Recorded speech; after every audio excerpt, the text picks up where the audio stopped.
Ladies and gentlemen, toys and squirrels, it's almost the day. It's less than 24 hours away, and we are back to regular season St. Louis Cardinals baseball, and I could not be more stoked. It's just what a time to be alive. And to be fair, I've never been kind of in the same capacity as I am now. And I kind of jumped right in there. But this is Andy Hansen. I'm coming at you with I-70 Sports Media, and so being able to report on my excitement is pretty incredible for me. So just thanks for tuning in. Thanks for taking the Andy's angle with a grain of salt, to say the least, because yeah, there's gonna be some times where you're like, what the hell is this guy talking about? Feel free, comment, whatever it may be. I'm always down to say I'm wrong. Okay, I'm not that guy. Okay, if I say something and you're just like, dude, this guy, he just doesn't know ball, you're wrong. You're wrong.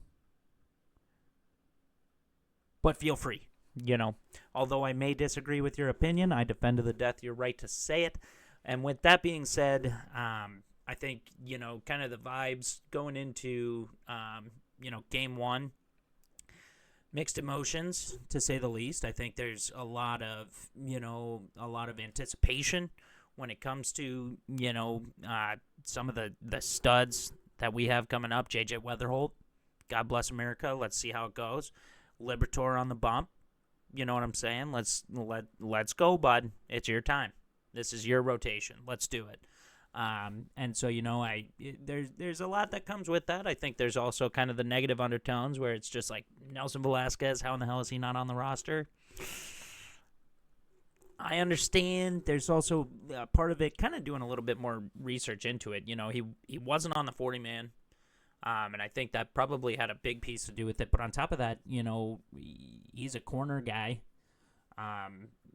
So I don't think that he necessarily has the same amount of flexibility as some of the other guys that replaced him. Thomas Sagasi needs the at-bats.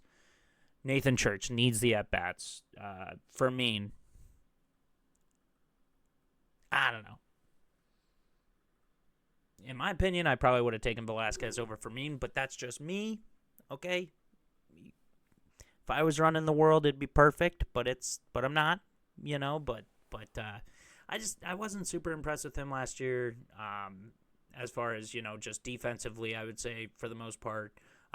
But we'll see how it goes. He needs at bats, so let's get him the at bats. I think Velasquez going down to AAA. He has major league experience. I mean, he only slashed 200 at Kansas City last year. So I mean, him going down, being at AAA, enjoy Memphis. Get down there, take some at bats, hit some dangers. Get your name up here. Not just from one spring.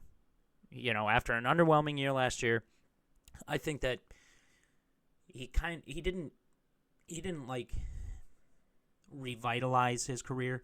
He wasn't terrible. I mean, there's been way worse guys that we could point at. But I think to look at him as a future star again is kind of what he did in spring training. It's like, dude, this guy could be a big piece of this offense that we desperately need. And so I think that just him coming up, out of Memphis after success in Memphis, I think that's going to do so much more for him than being on the opening day roster and absolutely balling out in spring. And then if he's underwhelming at first, I think that it could just, it could just cause some unnecessary head scratches, if that makes sense. So hopefully he goes down to AAA, does really well, comes back up, and puts the bird on the bat on proudly and really does well offensively for us. So we'll see how that goes. I think that the biggest thing for me with this year, it's the beginning of a new era. It's Chaim Bloom just taken over. We still have things that we're waiting on, like Liam Doyle. That's probably my biggest. I'm like, dude, I cannot wait to see this guy. But it's really it's the start of a new era, but it's also kind of a prove-it year. I think that there's going to be a lot of guys that either make it or break it this year as far as their future with the Cardinals. Alec Burleson, terrible example. Okay, just throwing it out there. Love him. Feel as though he's already kind of proved it. And, you know, but I also think that now he's taking over first base. First base is his. And I think that, you know, he really has an opportunity to take over the clubhouse. And really just lead this team to where we need him to go. Jordan Walker. I think when I said that, everybody probably thought of him. We know two things. He is a massive human being, and we know that he has the ability to be successful. But we haven't seen those two collide. I think that, you know, he's built to be an incredible ball player, and with the right coaching, with the right, you know, direction, I think we could see him just break out. I have it pinned on my Twitter at It's Me Bo Bandy. Okay, he's going to hit 40 home runs this year, and we need him to hit 40 home runs this year. Is it essential to him staying on the team? Maybe not, but we really need to see him have a breakout year. You know, especially for the long-term play of where he's going to be at with the Cardinals organization. We really need him to have a breakout year. Nolan Gorman. My goodness. My brother, it's his favorite player, okay? And I get so sick of watching him strike out, but it's okay because I remind myself all the time he has so much power. It's ridiculous how much power he has. So we just need to see it. We need to see consistency. We need to see him in the field, and we'll go from there. But you know, a lot of young guys, a lot of young talent. But we need to see them perform at that level, you know, that we expect out of an MLB ball club, that the Cardinals are going to be proud of. You know. But with that said, Lars Nootbaar, we just found out today he's on the 60-day. I think we all kind of saw that coming after surgery in the offseason. So it's Lars Nootbaar. You know, we'll see him eventually. And so here we are. Ivan Herrera, I think, is still day-to-day, so we'll see about it. But, you know, overall, I think that the vibes are high.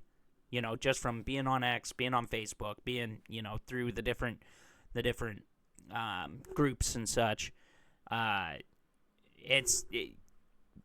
We're back. We're so back, and I cannot wait. So here we are. You know, it's gonna be a hell of a day. What time is it at tomorrow? 3:15 p.m. So, you know, it's gonna really cause that last half of the day to just fly by, and I can't wait for it. Libby on the bump. Cardinals take on the Tampa Bay Rays, and we'll reconnect tomorrow. Kind of talk about how it went, different takeaways, that sort of thing on Andy's angle. So I appreciate you guys tuning in. This is Andy Hansen with I-70 Sports Media, and we'll see you tomorrow. Go Cards, baby.